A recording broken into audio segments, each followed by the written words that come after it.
Boker Tov, everyone. Good morning. Hazaku Baruch. Hazaku Baruch. So, continuing the halachot of sukkah, and ideally, when we have the schach on our sukkah, we should ideally be able to see the stars through the schach. But if it's more packed than that, it's still okay.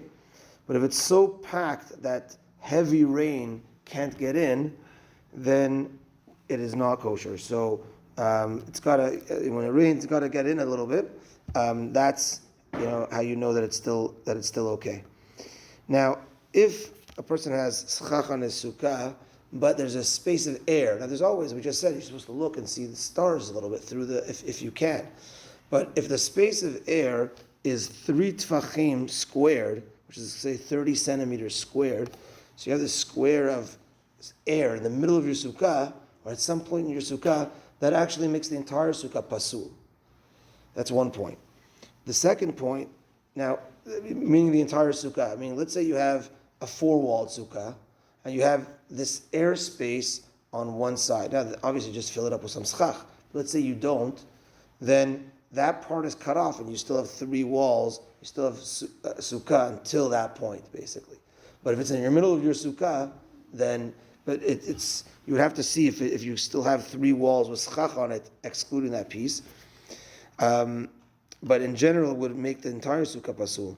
Or if, let's say, you have 4 tfachim squared, let's say 40 centimeters squared of schach that's pasul, let's say a piece of metal right on your schach, and it's 40 centimeters squared, that would also make your sukkah pasul.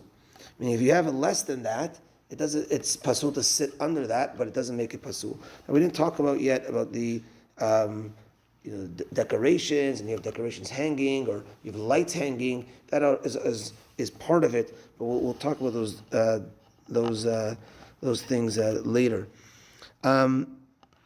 Ideally, a Jew should put up the schach himself.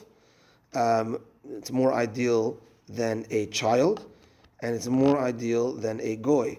If a goy puts on your schach, then the Jew should, before Sukkot, just lift up the schach and let it go in a few places, so it's as if you put it on. But if you didn't do that, then b'diavad it's still kosher, even if the goy put on the schach.